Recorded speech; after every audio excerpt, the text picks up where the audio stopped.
Super Saravana stores. அதாவது இந்த Vadivel comedy ஒன்று இருக்குது பார்த்தீங்களா, இந்த மாதிரி கருப்பு கிளி ஒன்று சிகப்பு ரோஜா மேலே ஆசைப்பட்டுச்சான். என்னை கட்டிக்கன்னு தினம் போய் ரோஜா கிட்ட சொல்லிச்சான், நீ வந்து கருப்பா இருக்க, நான் சிவப்பு ரோஜா, நீ சிகப்பாவா அப்படின்னுச்சான். உடனே இது போய் இந்த கோடி தைக்கிற ஊசி எடுத்து குத்தி தன்னை சிகப்பாக மாற்றிக்கிச்சான். இப்போ ரோஜாவை போய் கேட்டுச்சான், என்னை கல்யாணம் பண்ணிக்கன்னு. அதுக்கு ரோஜா சொல்லிச்சான், இல்லை நீ ரொம்ப சிகப்பாக இருக்க, நீ கொஞ்சம் கருப்பாகிட்டு வாங்கிச்சான். உடனே தாருக்குள்ளே குதிச்சு கருப்பாயிட்டு வந்துச்சான். அதுக்கு அந்த ரோஜா சொல்லிச்சான், அந்த கருப்பு வேற இந்த கருப்பு வேற அப்படின்னு சொல்லி இந்த கிளியை கழட்டி விட பார்த்துச்சான். ஏன் இந்த காமெடியை நான் இப்போ சொல்கிறேன் அப்படின்னு பார்த்தீங்கன்னா, இப்படி தான் காங்கிரஸ் தாவேக்காவை கழட்டி விட்டுருச்சு. அதாவது காங்கிரஸ் வந்து சொல்லிட்டு இருந்தது, தாவேக்காக பாருங்க எங்கள் அருமை தெரியுது, காங்கிரஸோட அருமை தாவேக்காக்கு தெரியுது, 70 சீட்டு கொடுக்குறாங்க, ஆட்சியிலே பங்கு அதிகாரத்தில் பங்கு, நீங்கள் என்ன சொல்கிறீங்க, நாங்கள் அங்கே போகிறோம் அப்படின்னு பில்டப் கொடுத்துட்டு இருந்தாங்க. அந்த பக்கம் வேற அவர் வருகிறார், ஓ அவர் வருகிறாரா, அவரும் வருகிறார், ஓ அவரும் வருகிறாரா, கடைசியில் ஒருவருமே வரலையப்பா. நேற்று வரைக்கும் காங்கிரஸ் கூட்டணி வந்து முடிவு, திமுக காங்கிரஸ் கூட்டணி உடஞ்சிருச்சு. அது மட்டும் இல்லாமல் தாவேக்கா கூட கூட்டணி வைக்க போகிறாங்க, ராகுலிடம் ஃபோனில் பேசிய விஜய், அப்படி இப்படின்னு அளந்து விட்டீங்க. இப்போ எல்லாத்துக்கும் பல்பு கொடுக்குற விதமாக காங்கிரஸ் திமுக கூட்டணியை முதல்வர் ஸ்டாலின் அவர்கள் உறுதி செய்து கையெழுத்து போட்டு அறிவாலயத்தில் சோழியை முடித்து விட்டார். அது இப்போ ட்ரெண்டாக இருக்கிற வீடியோ என்ன அப்படின்னு பார்த்தீங்கன்னா, அவர் அந்த அறிவாலயத்துலேருந்து வெளியே வரும்போது பத்திரிகையாளரை பார்த்துட்டு ஒரே சிம்பிள் இப்படின்ட்டு அப்படின்றாரு. இதுதான் இன்னைக்கு ட்ரெண்ட் ஆகிட்டு இருக்கு. இதை பார்க்குற அந்த இலவு காத்த கிளி, அதாவது பச்சையாக காய் இருக்கு, இது என்னைக்காவது பழுக்கும் சாப்பிடலாம் அப்படின்னு அந்த இலவு காத்த கிளி இருந்ததுல, அது கடைசியில் பட்டுன்னு வடிச்சு பஞ்சா போயிடுச்சு அப்படின்னு இன்னொரு காமெடி, அதே வடிவேல் காமெடி வரும் பார்த்தீங்களா. ஸோ அந்த மாதிரி ஆகிப்போச்சு தாவேக்காவுடைய நிலைமை. ஸோ ஃபைனலாக இப்போ கூட்டணி அப்படின்றது, இப்போ காங்கிரஸோட கூட்டணி அப்படின்றது திமுகவோட அப்படின்னு ஃபிக்ஸ் ஆயிடுச்சு. தொகுதி பங்கீடும் வந்து முடிவாயிடுச்சு. என்ன முடிவு வந்திருக்கு அப்படின்னு பார்த்தீங்கன்னா, 28+1. என்னங்க நாங்கள் 70 தரோம் அப்படின்னு சொல்லி நீங்கள் அங்கே போய் ஜாயின் அடிச்சிருக்கீங்களே, இது என்னங்க கதை, இப்படி நம்ப வச்சு ஏமாத்தலாமா அப்படின்னா, என்னப்பா தம்பி இன்னுமா எங்களை நம்பிட்டு இருக்க, நாங்கள் வந்து உன் கூட கூட்டணி சேருவான்னு இன்னும் ஒரு ட்ரம்ப் கார்டை நாங்கள் யூஸ் பண்ணிட்டோம். இங்கே பாரு, பூச்சாண்டி வந்துடுவான், ஒழுங்காக சாப்பிடு, நீ சாப்பிடல அந்த பூச்சாண்டிகிட்ட பிடிச்சி கொடுத்துருவேன் அப்படின்னு இந்த குழந்தைங்களெல்லாம் பயமுறுத்தி இந்த அம்மாமார்கள்லாம் சாப்பாடு விட்டாங்க. அந்த மாதிரி இவங்க காங்கிரஸ் என்ன பண்ணாங்க, அங்கே பாருங்கள் தாவேக்காடு ஒரு கட்சி இருக்குது, நான் அங்கே போயிடுவேன் என்ன சொல்கிறீங்கன்னு. ஆனால் கடைசி வரையும் அவங்களும் போகல. அந்த அதில் என்ன சிறப்பான விஷயம்னா, இந்த சீட்டுக்காக, அதாவது ஆட்சியிலையும் பங்கு அதிகாரத்துலையும் பங்கு, உள்ளாட்சி தேர்தலில் எங்களுக்கு பிரதிநிதித்துவம் கொடுங்க, பங்கு கொடுங்க அப்படின்னு கேட்டுட்டு இருந்தார்ல. அதாவது ஒரு முதல் மரியாதை காதலுக்கு மரியாதை மாதிரி காங்கிரஸ்க்கு மரியாதைன்னு ஒருத்தர் கேட்டுட்டு இருந்தார் பார்த்தீங்களா. அவர் உஷாராக முன்னாடியே பல்ட்டி அடிச்சிட்டார். நேற்றே வந்து போட்டார், ட்விட்டு போட்டு, இல்லை தலைமை என்ன சொல்லுதோ அதுக்கு நாம் கட்டுப்படுறோம், தலைமைக்காக தொண்டர்களுடைய விருப்பத்துக்காக இந்த முடிவுக்கு நாங்கள் ஒத்து வரோம் அப்படின்ட்டு இலைமறைவு காய்மறைவாக அவர் வந்து அங்கே ட்விட்டு போட்டு எஸ்கேப் ஆயிட்டாரு. இல்லை இன்னொருத்தர் இருந்தார், பிரவீன் சக்கரவர்த்தி அப்படின்னு, அநேகமாக பொட்டி படிக்க தூக்கிட்டு அவர் மட்டும்தான் போய் அங்கே தாவேக்கால சேர்ந்து போனேன். ஏன்னா ஆளுங்கான அட்ரஸும் பாடம், ஒரே ஒரு தொகுதி போன வாட்டி கேட்டேன் கிடைக்கல, அதுக்கு இந்த வாட்டி கொஞ்சம் அப்படி இப்படி பில்டப்பை போட்டு பார்த்தேன், கடைசியில் அது எனக்கே ஆப்பா வந்து முடிஞ்சிருச்சு அப்படின்றது தான் இப்போது பிரவீன் சக்கரவர்த்தியோடைய மைண்ட் வாய்ஸாக இருக்கிறது. ஸோ இதெல்லாம் ஒரு பக்கம் இருக்கிற போது இந்த ஒரு எம்பி சீட், அதாவது நேற்று என்ன முடிவாயிடுச்சு அப்படின்னு பார்த்தீங்கன்னா, 28+1 அப்படின்றது காங்கிரஸ்க்கு முடிவாயிருக்கு. அந்த 1 அப்படின்றது யார், அதாவது அந்த ஒரு எம்பி யாருக்காக காங்கிரஸ் வந்து ஒதுக்கீடு பண்ணுது அப்படின்றது பல தரப்பான விஷயங்கள் வெளிவந்தது. ஆனால் ஃபைனலாக ஒரு ஆதாரப்பூர்வமான தகவலை காங்கிரஸே வெளியிட்டுருச்சு. ஸோ காங்கிரஸோட தரப்புல இருந்து அதிகாரப்பூர்வமான தகவல் வந்திருக்கு. இப்போ இந்த திமுக கொடுத்த அந்த ஒரு எம்பி சீட் இருக்குது பார்த்தீங்களா, காங்கிரஸ்க்கு ஒதுக்கியிருக்காங்களே, அதுக்காக யார் வேட்பாளராக நிற்க போகிறாங்க அப்படின்னு பார்த்தீங்கன்னா, CM கிறிஸ்டோஃபர் திலக் அப்படின்றவர் தான் நிற்கிறாங்க. யார் இந்த கிறிஸ்டோஃபர் திலக் அப்படின்னு பார்த்தீங்கன்னா, இவர் காங்கிரஸில் ரொம்ப காலமாக இருக்கிறாரு. IYC, அதாவது இந்தியா யூத் காங்கிரஸ் இருக்குது பார்த்தீங்களா, அந்த இதில் இவருடைய பங்களிப்புன்றது ரொம்ப நாளாகவே இருந்துட்டு இருக்கு. ஸோ இவர் வந்து ராகுல் காந்தி அவர்களுக்கு ரொம்ப நெருங்கிய தொடர்புடையவர், அவருடைய நம்பிக்கை உடையவர், அதனால அவரை முன்னிறுத்தலாம் அப்படின்ற விஷயமா யோசிச்சிருக்காங்க. ஸோ பட் இங்கே தமிழ்நாட்டில் நிறைய மூத்த தலைவர்கள் இருக்காங்க, அவங்களுக்கு எம்பி வாய்ப்பு கொடுக்காம நீங்கள் இந்த மாதிரி கொண்டு போய் யார் இவர் இந்த கிறிஸ்டோஃபர் திலக் இவருக்கு போய் கொடுக்குறீங்களே அப்படின்னு சர்ச்சைகள் காங்கிரஸ் தரப்புல இருந்து எழுப்பப்பட்டாலும் இதுக்கு எப்படி அவங்க முட்டு கொடுக்குறாங்கன்னா, இவரும் தமிழ்நாட்டை சேர்ந்தவர் தான். குறிப்பாக திருச்சியை சார்ந்தவர் இந்த கிறிஸ்டோபர் திலக். அது மட்டும் இல்லாமல் மண்டல பொறுப்பாளர், மணிப்பூரில் மண்டல பொறுப்பாளராகவும் இருந்திருக்கிறார். அதில் மணிப்பூர் கலவரம் நடந்த போது இவர் வந்து அங்கேருந்து ரொம்ப சரியாக வேலை செஞ்சார். குறிப்பாக எந்த மாதிரியான தகவல்கள் கொடுக்கறது, இங்கே என்ன நிலவரம், எப்படி இதை கையாளுறது அப்படின்ற மாதிரி காங்கிரஸுக்கு சகல விதத்துலேயும் உதவி பண்ணார். அந்த மாதிரி ஒரு சுச்சுவேஷனில் இருந்து உதவி பண்ணியிருக்காரு. ரெண்டாவது, காங்கிரஸில் இனிமேல் பழைய ஆட்களே வந்து, அதாவது அந்த சீட்டில் உட்கார்ந்தவங்களே உட்காந்துட்டு அவங்களுடைய ஆட்களே உட்கார்றதை விட இளைய தலைமுறைக்கு வழி விடுவோம். இனி வந்து இப்போ இவரை நிற்க வைக்கிறதுனால யூத்துக்கு முக்கியத்துவம் கொடுக்குறாங்க காங்கிரஸ் அப்படின்ற இடத்துக்கு நம்ம நகர்த்துவோம் அப்படின்றதுனால தான் இவருக்கு இந்த முக்கியத்துவம் கொடுத்துருக்காங்கன்னு சொல்லப்படுது. ஸோ 28+1 அந்த ஒரு ராஜ்யசபா யார் அப்படின்னு தெரிஞ்சு போச்சு காங்கிரஸ் சார்பாக. இதே தேமுதிக நம்மளுக்கு ஆல்ரெடி தெரிஞ்சுதான், அவங்களுடைய விஜயகாந்த் அவர்களுடைய மச்சான் அந்நியார் பிரேமலதா அவர்களுடைய தம்பி சுதீஷ் அவர்களுக்கு தான் கையெழுத்து போட்டு கொடுக்கப்பட்டிருக்கு. ஆக எந்த லட்சியத்தோடு அவங்க கூட்டணிக்கு வந்தாங்களோ அந்த லட்சியம் அப்படின்றது உடனடியாக நிறைவேற்றப்பட்டுருச்சு. அதிமுக மாதிரி நான் தரேன்னு சொன்னேன், இப்போ தரேன்னு சொன்னேன்னா அப்படின்லாம் ஏமாத்தாமல், இந்தம்மா நீங்கள் எதுக்காக கூட்டணி வச்சிங்க, இந்த ஒரு எம்பி சீட்டு தானே இந்த கொடுத்தாச்சு அவ்வளோதான் அப்படின்ற மாதிரி கதையை முடிச்சு விட்டாங்க திமுக. ஸோ இதுக்கப்புறம் திமுகவுடைய அந்த இது தொகுதி பங்கீடு இருக்குது பார்த்தீங்களா, அதோடைய உத்தேச பட்டியல் அப்படின்றது வெளியாயிருக்கு. ஸோ யார் யாருக்கு எவ்வளோ அப்படின்ற மாதிரி பிரிச்சுருக்காங்க. ஸோ காங்கிரஸ் மொத்தம் தொகுதி வந்து பார்த்திங்கன்னா 234 தொகுதி. இந்த 234 தொகுதியில் காங்கிரஸ்க்கு ஆல்ரெடி சொன்ன மாதிரி 28+1 போக போகுது. அதேமாரி சிபிஐக்கு வந்து 6 போகுது, சிபிஎம் வந்து 6, அதாவது கம்யூனிஸ்டில் இவங்க 6 அவங்க 6 அப்படின்ற மாதிரி பிரிச்சிருக்காங்க. தேமுதிகக்கு நம்ம ஆல்ரெடி சொன்ன மாதிரி 6+1 அந்த ஒரு எம்பி சீட்டும் கொடுத்தாச்சு.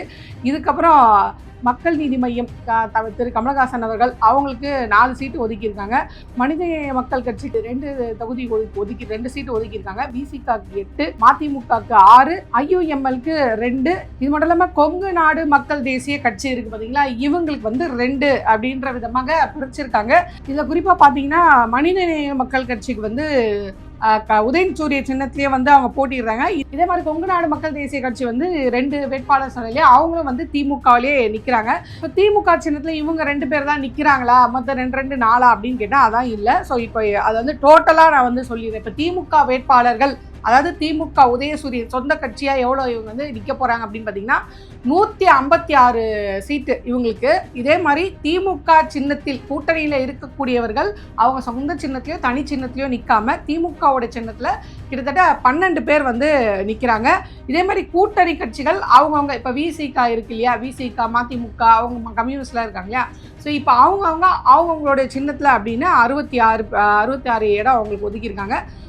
உதாரணத்துக்கு காங்கிரஸும் இதுக்குள்ளே அடங்கும், அந்த 28 இதில் அடங்கும். ஸோ மொத்தமாக 234ல் 156 திமுகவுடைய கட்சிக்கு போகுது. திமுக சின்னத்தில் வேறு கூட்டணியில் இருக்கக்கூடிய வேறவர்களுக்கு 12, அதே மாதிரி கூட்டணி கட்சிகள் அவரவர் சின்னத்தில் வந்து 66. ஸோ டோட்டல் 234 வந்து பிரித்து கொடுத்துட்டாங்க. அதாவது இந்த வாட்டி 12 பேர் வந்து திமுக சின்னத்தில், அதாவது அவங்க சொந்த சின்னத்தில் இல்லாமல் உதயசூரியன் சின்னத்தை இவங்க நிற்கிறாங்க பார்த்தீங்களா. இந்த உதயசூரியன் சின்னத்தில் நிற்கிறவங்க வந்து போன வாட்டி, அதாவது அவங்க கட்சி சின்னத்தில் இல்லாமல் போன வாட்டி உதயசூரியன் நின்றவங்க எவ்வளோனா, இந்த வாட்டி 12, போன வாட்டி வந்து 13. எந்தெந்த கட்சி அப்படின்னா, அதே மாதிரி மதிமுக 6 பேர் நின்னாங்க. அந்த 6 பேருமே உதயசூரியனில் நின்னாங்க. அதில் 4 பேர் வெற்றி அடைஞ்சிட்டாங்க. இதே மாதிரி கொங்கு நாடு மக்கள் தேசிய கட்சி இருக்குது பார்த்தீங்களா, இவங்களுக்கு 3 கொடுத்தாங்க. லாஸ்ட் டைம் 2021 உதயசூரியனில் போட்டிட்டாங்க, அதில் ஒருத்தர் வெற்றி பெற்றிருக்காங்க. அதே மாதிரி டிவிகேனோட அந்த டிவிகேல தமிழ்நாடு வாழ்வுரிமை கட்சி இருக்குது பார்த்தீங்களா, அதாவது வேல்முருகன் அவர்களுக்கு 1 கொடுத்தாங்க. அவர் உதயசூரியனில் நின்று வெற்றியும் பெற்றார் பண்ருட்டி தொகுதியில். இதேமாதிரி மனிதநேய மக்கள் கட்சியில் அவங்களுக்கு 2 சீட் கொடுத்தாங்க. அதில் 1 தனி கட்சி, இன்னொன்று வந்து உதயசூரியன் ஜவருல்லா அவர் தான் வந்து உதயசூரியனில் நின்று அவரும் வெற்றி, 2 பேருமே வெற்றி தான். ஸோ போன வாட்டி என்ன அப்படின்னு பார்த்தீங்கன்னா, திமுக 174 தொகுதியில் நின்று 133 தொகுதியில் வெற்றி பெற்றது. அதே மாதிரி வேறு கட்சி, அதாவது கூட்டணி கட்சியில் இருக்கக்கூடிய மற்ற கட்சிகள் தனி சின்னத்திலேயே அவங்க சின்னத்திலே நிற்காம உதயசூரியனில் நின்று 13க்கு 10 ஜெயிச்சிருக்காங்க. ஸோ இப்போ இந்த கூட்டணி கணக்கு இப்போ என்னன்னா 156 இந்த வாட்டி திமுகக்கு ப்ளஸ் இந்த அதே சின்னத்தி போட்டியிடுக்காங்க அப்படின்னா 12. ஸோ இவங்க கைவசம், இவங்க கண்ட்ரோலில், திமுகவோட கண்ட்ரோலில் இருக்கக்கூடிய அந்த சீட்டுகள் எவ்வளோ அப்படின்னா 167. இந்த உதயசூரியன் சின்னத்தில் நிற்கிறாங்களே அவங்க வந்து 4 பின்ன மாறி போயிட மாட்டாங்களா அப்படின்ற மாதிரியான கேள்வி எழுப்பலாம். ஆனால் அதற்கு வாய்ப்பு கிடையாது. வந்து இப்போ உதயசூரியன் சின்னத்தில் நின்று அவங்க ஜெயிக்க போகிறாங்க நிற்க போகிறாங்கன்னு முடிவாயிட்டனாலே ஃபார்ம் 3 அதாவது அதிகாரப்பூர்வமாக இவங்க வந்து கையெழுத்து போட்டு கொடுத்தணும், நாங்கள் வந்து திமுகவோட ஆளாகவே மாறிட்டோம் அப்படின்ற மாதிரி கையெழுத்து போடணும். ஸோ அவங்க வந்து வேறு கட்சிக்கு தாக முடியாது. அப்படி வேறு கட்சிக்கு தாவினா அவங்களுடைய எம்எல்ஏ பதவி வந்து பறிக்கப்படும். இதே மாதிரி அவங்க வெற்றி பெற்ற பிறகு அவங்க சட்டமன்றத்தில் திமுகவின் கொறடா இருக்கார் பார்த்தீங்களா, அவருடைய உத்தரவுக்கு கட்டுப்படணும். இப்போ ஒரு சட்டம் இருக்குது அப்படின்னு வச்சுக்கோங்களேன். இப்போ இந்த சட்டத்துக்கு வந்து திமுக வந்து ஆதரவு கொடுத்தா இவங்களும் ஆதரவு கொடுத்தாக்கணும். இவங்க வந்து எதிர்ப்பு தெரிவித்தா, திமுகவுடைய தலைமை எதிர்ப்பு தெரிவித்தா இவங்களும் எதிர்ப்பு தெரிவிச்சாகணும். ஆக மொத்தம் இவங்க பேருக்கு தான் வெளியே இருக்க கட்சி மாதிரி இருப்பாங்க. ஆனால் திமுக சின்னத்தில் நின்று ஜெயிப்பதனால் இவங்க வந்து திமுகவுடைய எம்எல்ஏக்கள் எப்படி இருப்பாங்களோ அப்படி தான். அதை மீறி இவங்க ஏதாவது செயல்பட்டாங்கன்னா அவங்க வந்து எம்எல்ஏ பதவியை பறிக்கப்பட்டு அங்கேருந்து அனுப்பப்படுவார்கள். அதனால் அப்படி கணக்கு பண்ணி தான் வந்து தமிழக முதல்வர் ஸ்டாலின் அவர்கள் இவங்க வந்து 12 பேரை வந்து நம்மளுடைய உதயசூரியன் சின்னத்திலே நீங்கள் போட்டிடுங்க அப்படின்னு இந்த இதை ஃபாலோ பண்ணிட்டாங்க. இது மட்டும் இல்லாமல் தொகுதி, அதாவது எலெக்ஷன் வரும்போது மற்ற சின்னத்தை விட உதயசூரியன் சின்னம் அப்படின்னும் போது அது மக்கள் மத்தியில் ரீச் அப்படின்றது நல்லாவே இருக்கும். ஸோ இப்போது உதாரணத்துக்கு எடுத்துக்கோங்களேன். இப்போ இந்த ஒரு தொகுதியில் இப்போ இந்த பக்கம் அதிமுக நிற்குது, அந்த பக்கம் ரெட்டலை வெர்சஸ் திமுக அப்படின்னும் போது அதோடைய மோதலே வேற மாதிரி இருக்கும், அந்த ஃபைட்டே வேற மாதிரி இருக்கும். இப்போ ரெட்டலை வெர்சஸ் வேற ஏதோ ஒரு தனிச்சின்னம் நிற்குதுன்னா அப்போ ஈஸியாக அது வந்து ரெட்டலைக்கு வந்து ஃபேவராக போகக்கூடிய வாய்ப்பு இருக்குது. ஸோ அந்த மாதிரி எந்த வாய்ப்பும் ஏற்படுத்தி கொடுக்கக்கூடாது அப்படின்றதுனால தான் இவங்களெல்லாம் நீங்கள் திமுகவுடைய உதயசூரியன் சின்னத்தில் நின்று போட்டிடுங்க அப்படின்ற டாஸ்க்கை கொடுத்துருக்காங்க. ஸோ இதுதான் ஃபைனலைஸ் ஆகிருக்கு. ஸோ 156 உதயசூரியன் சின்னத்தில், அது மட்டும் 156 வந்து இவங்களுக்கு ஃபைனலைஸ் ஆகிருக்கு திமுகவுக்கு. மித்த 12 வந்து வேறு கூட்டணியில் இருக்கக்கூடியவர்கள், ஆனால் இவங்களுடைய சின்னத்தில் நிற்கிறாங்க. இது மட்டும் இல்லாமல் காங்கிரஸ், விசிக, கம்யூனிஸ்ட்டு இவங்கெல்லாம் வந்து அவங்கவுங்க சின்னத்தில் மொத்தமாக 66 பேர். ஸோ தொகுதி பங்கீடெல்லாம் முடிச்சாச்சு. இனிமேலும் வந்து அவங்க வராங்க இவங்க வராங்கன்னு யாரும் கதை கட்ட முடியாது. இப்போ புதுசாக வந்து உருட்ட ஆரம்பிச்சிருக்காங்க. ராகுல் வந்து வருத்தமாக இருக்கிறாரு, ராகுல் வந்து அமைதியாக இருக்காரு. ஸோ அதையும் வந்து திருச்சியில் ஒரு பெரிய மாநாடு ஏற்பாடு பண்ணி அந்த மாநாட்டில் தமிழக முதல்வர் ஸ்டாலின் அவர்கள் ராகுல் அவர்களை மேடை ஏற்றி இந்த கூட்டணி எவ்வளோ வலுவாக இருக்கிறது அப்படின்றத வந்து நிரூபிச்சிருவார். ஸோ இப்போ தலைவர்கள்லாம் ஒன்று சேர்ந்துட்டாங்களேம்மா, ஆனால் தொண்டர்களுக்கு அந்த கசப்பு மனநிலை அப்படின்றது இன்னும் இருந்துட்டு தானே இருக்கும். இங்கே தான் நம்ம புரிஞ்சுக்கணும். அதாவது பாஜக தாவேக்காக்கு, அதாவது விஜய் அவர்களுக்கு கொடுக்கப்பட்ட டாஸ்க் இதுதான், எப்படியாவது காங்கிரஸ் மட்டும் உடச்சி கூட்டிகிட்டு வந்துருங்க அப்படின்னு. நான் கூட நடுவில் காங்கிரஸ் வந்து அப்படி இப்படியும் மாற்றி பேசின உடனே ஓகே, பாஜக சொன்ன அஜெண்டா, அதாவது பாஜக கொடுத்த அந்த டாஸ்க் இருக்குது பார்த்தீங்களா, அதை விஜய் சக்ஸஸ்ஃபுல்லாக செய்து கொடுக்கறதுக்கு காங்கிரஸ்லேருந்தே வேலை செய்கிறாங்க போல இருக்குது. அதுக்கு ராகுல் காந்தி அவர்கள் மண்டையே அவங்க கழுவிட்டு இருக்காங்க. இது எங்கே போய் முடிய போகுது தெரியல அப்படின்னு யோசித்தேன். ஆனால் அதுக்கெல்லாம் வாய்ப்பு கொடுக்காம நேரடியாக சோனியா காந்தி அவர்கள்கிட்டே பேசி சிதம்பரம் அவங்களை வச்சு நேற்று, அதாவது செல்வப்பெருந்தகை அவர்களுடைய மகளுடைய நிச்சயதார்த்தம் நடந்து பார்த்தீங்களா, அங்கே வரைக்கும் இந்த பேச்சுவார்த்தை நடந்திருக்கு. இந்த கூட்டணி எப்படி என்ன ஏது பண்ணலாம் அப்படின்ற வரைக்கும் நடந்திருக்கு. கடைசி நேரத்தில் கிறிஸ் ஜோடங்கர் அவர்கள் விமான நிலையத்திலே கூட நின்று என்ன முடிவு எடுத்திருக்கீங்க, ஸ்ட்ராங்காக முடிவு எடுத்து சொல்லுங்கள், இல்லை எங்கள் தலைமை வெயிட் பண்ண சொல்லுது, இருங்க அப்படின்னு இதில் அப்படி லாஸ்ட் மினிட் வரையும் அந்த ஒரு பாலில் 4 அடித்தாதான் மேட்ச் வின் அப்படின்ற மாதிரி லாஸ்ட் மினிட் வரையும் ஒரு பரபரப்பை உண்டு பண்ணி கடைசியில் இந்த கூட்டணி வச்சுருக்காங்க. இதில் செல்வப்பெருந்தகை அவர்கள் இருக்காங்க பார்த்தீங்களா, தமிழ்நாடு மாநில காங்கிரஸுடைய தலைவர் செல்வப்பெருந்தகை அவர்களுடைய பொறுமையை தான் நம்ம வந்து பாராட்டி ஆகணும். ஏன்னா 1 இல்லை 2 இல்லை, அத்தனை குடைச்சல். ஒரு பக்கம் இந்த தாவேக்கா தற்கொலைகளை சமாளிக்கணும், காங்கிரஸ் கூட கூட்டணி. ஒரு பக்கம் சொந்த கட்சியில் இருக்கக்கூடிய பிரவீன் சக்கரவர்த்தி, மாணிக் தாக்கூர் அவர்கள், கிறிஸ் ஜோடங்கர்கள், அவங்க மாதிரி ஆட்கள் எல்லாம் சந்திக்கணும். அதனால தான் ஒவ்வொரு வாட்டியும் கேசி வேணுகோபால் அவர்கள் வரும்போது கூட இவரே டிரைவராக மாறி உங்களை எங்கேயும் நான் போட மாட்டேன், நேராக புறப்படுங்க அண்ணா அறிவாலயத்துக்கு அப்படின்ற மாதிரி அவரே கூட்டிகிட்டு வந்தது. சிதம்பரம் அவர்களை வந்து கூடவே இருந்து தன்னுடைய சொந்த மகளுக்கு திருமணம், அந்த நிச்சயதார்த்தம், அந்த வேலை போயிருந்தாலும் அதை பற்றியெல்லாம் பொருட்படுத்தாமல் இந்த கூட்டணி உடஞ்சிடாமல் இருக்கணும் அப்படின்றதுக்காக ரொம்பவே அவர் கஷ்டப்பட்டிருக்காரு. இதில் நடுவில் மாணிக் தாக்கூர் மாதிரி ஆள்கள்லாம் வந்து இவரை சாதி ரீதியாக அவதூறாக பேசின செய்திகள்லாம் வெளியே வந்தது. ஸோ அதை பற்றியெல்லாம் பொருட்படுத்தாமல் தமிழ்நாட்டில் காங்கிரஸுக்கு திமுகவோட ஆதரவு அப்படின்றது ரொம்ப முக்கியம் அப்படின்ற அந்த இது வந்து அவர் புரிஞ்சிருக்காரு. ஸோ காங்கிரஸோடைய எதிர்காலத்தை வீணடிக்காமல் உண்மையிலே வந்து இந்த இடத்துக்கு கொண்டு வந்து சேர்த்ததில் அவருக்கு பெரும் பங்கு இருக்கிறது. ஒவ்வொரு தடவையும் அவரை போய் ரீச் பண்ணும்போது இன்னும் இந்த மாதிரி சொல்கிறாங்க, அவங்க கூட்டணி புரிஞ்சிருச்சாமே, இந்த மாதிரி கிறிஸ்டவங்க சொல்கிறாராமே, விஜய்க்கு ராகுல் காந்தி பேசினாராமே, அப்போ ஒவ்வொரு தடவையும் பொறுமையாக இல்லை இது தலைமையோடைய முடிவு கிடையாது. எதுவாக இருந்தாலும் அகில இந்திய காங்கிரஸ் கமிட்டி பதில் சொல்லும். அவங்க பதில் சொல்கிறது மட்டும் தான் நீங்கள் ஏற்றுக்கணும். இவங்க எல்லாம் வந்து பேசுகிறத நீங்கள் காதுலயே வாங்கக்கூடாது அப்படின்னு ஒவ்வொரு தடவையும் பொறுமையாக பதில் சொன்னார். மாறலை. ரெண்டாவது, இந்த கூட்டணி பேசி முடித்த பிறகு அவர் வெளியே வந்து அவர் தான் அதை அறிவிக்கிறார். கூட்டணி வந்து முடிவாயிடுச்சு, பேச்சுவார்த்தைக்கு வந்து முடிவாகி கையெழுத்து ஒப்பந்தம் ஆயிடுச்சு, ஃபார்மை பாருங்க அப்படின்னு சொல்லி அவர் தான் அதை அறிவிக்கிறாரு.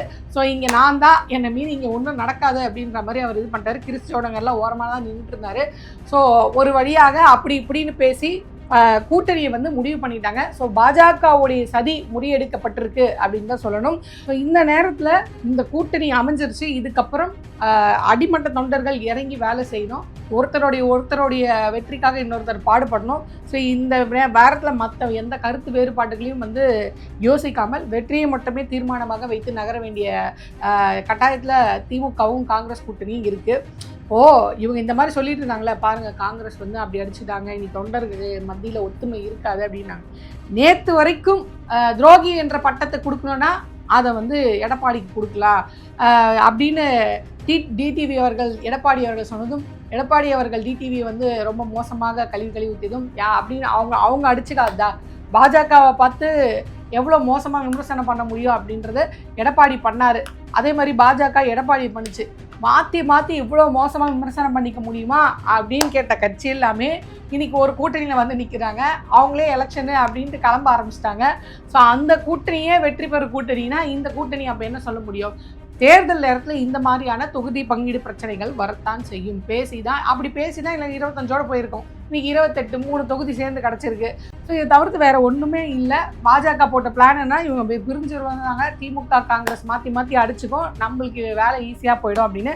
ஸோ அந்த கனவுல மண்ணள்ளி போட்டிருக்காரு தமிழக முதல்வர் ஸ்டாலின் அவர்கள். ஸோ அவர் ஒன்றும் அடித்து ஆடுறாரு அப்படின்னு தான் சொல்கிறோம். ஸோ இனிமே வந்து தேர்தல் பிரச்சாரம், தேர்தல் பரப்புரை அப்படின்னு தேர்தல் களம் சூடு பிடிக்க ஆரம்பிக்கும். எனக்கு தெரிந்த மட்டிலும் இது வந்து மார்ச் 10ஆம் தேதி தேர்தல் நாள் வெளியாகும் அப்படின்றது என்னோட கணிப்பாக இருக்கிறது. ஏன்னா வந்து மே 10 2026 இந்த சட்டமன்றத்துடைய பதவி காலம் அப்படின்றது முடியுது. அதனால ஏப்ரலில் இவங்க வந்து தேர்தல் நடக்கிறதுக்கான வாய்ப்பு இருக்குது. ஏப்ரல் நடக்கணும்னா அப்போது மே மாதம், அதாவது மார்ச் மாதமே 10ஆம் தேதிக்குள்ளே இவங்க வந்து தேர்தலுடைய நாளை அறிவிச்சிருவாங்க. ஸோ தேர்தல் நாள் அறிவிப்பு ஆன பிறகு தேர்தல் களம் அப்படின்றது சூடு பிடிக்க ஆரம்பிக்கும். இதில் கடைசிக்கு 2 பேர் வந்து தனியாக நிற்கிறாங்க. ஒன்று தாவேகா தலைவர் விஜய், இன்னொன்று நாம் தமிழர் கட்சி சீமானவர்கள் முதல்ல தான் சொல்லிட்டார். அதாவது விவேக் ஒரு படத்தை சொல்லி, இதுக்கு தானே அந்த மனுஷ பதர்களோட நான் பேசுறதே இல்லை, நான் வந்து காக்கா குருவிகளோட பேச ஆரம்பிச்சு பல வருஷங்கள் ஆகுது அப்படின்னு. அவர் அதனால் ஒரு பக்கம் மாடுகளுக்கு மாநாடு, மரங்களுக்கு மாநாடுன்னு அவர் தனியாக ஒரு சாப்டர் போயிட்டார். நான் தனியாக தான் நிற்பேன் அப்படின்ற மாதிரி அவர் ஒரு வழியில் போயிட்டார். இப்போ இவர் மட்டும் தான், இவங்க வராங்க அவங்க வராங்கன்னு கடையை திறந்து வச்சு கடைசியில் கல்லா கட்டலை, கடையை வச்சுருக்கிறதா இழுத்து மூடுறதான் தெரியல எனக்கு. இப்போது அவங்களுடைய சப்போர்ட்டர்ஸே என்ன சொல்லிட்டாங்கன்னா, அண்ணா அவங்களுக்கு சினிமா தானே வரும், அரசியல் வராதுன்னா நீங்கள் சினிமாவுக்கு போய் அதே பழையபடி மாசில் இருங்கண்ணா அப்படின்னு அட்வைஸ் கொடுக்குற அளவுக்கு வந்துட்டாங்க. ஏன்னா பெண் பாதுகாப்புன்னு வாயில் வட சுட்டவர் சொந்த பொண்டாட்டியை வந்து தன்னுடைய தொண்டர்களை மோசமாக திட்டிக் கொண்டிருக்கிறார்கள். அதுக்கு எதிர்ப்பு தெரிவிக்க முடியவில்லை. இன்னும் டைவர்ஸே ஆகலை, டைவர்ஸ்க்கு நோட்டீஸ் தான் வந்திருக்கு. இப்போ அவங்க பொண்டாட்டி தான், லீகலாக பார்த்தா சங்கீதா விஜய் அவர்களுடைய மனைவி தான். அப்படி இருக்கும்போது உன் சொந்த மனைவியை உன் தொண்டர்கள் இவ்வளோ மோசமாக வந்து திட்டிகிட்டு இருக்காங்க, நீ கையை கட்டி எல்லாத்துக்கும் வேடிக்கை பார்க்குற மாதிரி இதுக்கும் வேடிக்கை பார்த்துருக்கீங்களே. இப்படி ஒரு கட்சி, இதுக்கு ஒரு தலைவர், இது வேறு தேர்தலில் போட்டிட்டு அதை நாங்கள் ஜெயிச்சிருவோம் அப்படின்னு மனக்கோட்டை கட்டிகிட்டு இருக்காரு. ஸோ அவங்களோட தொண்டர்களே வந்து ஆப்போசிட்டாக நகர ஆரம்பிச்சிட்டாங்க, ஆதரவாளர்களே ஆப்போசிட்டாக நகர ஆரம்பிச்சிட்டாங்க விஜயிடமிருந்து. ஸோ பொறுத்திருந்து பார்ப்போம். இன்னும் தேர்தல் நெருங்க என்ன மாதிரியான நிலவரம் வருது அப்படின்றத பொறுத்திருந்து பார்ப்போம்.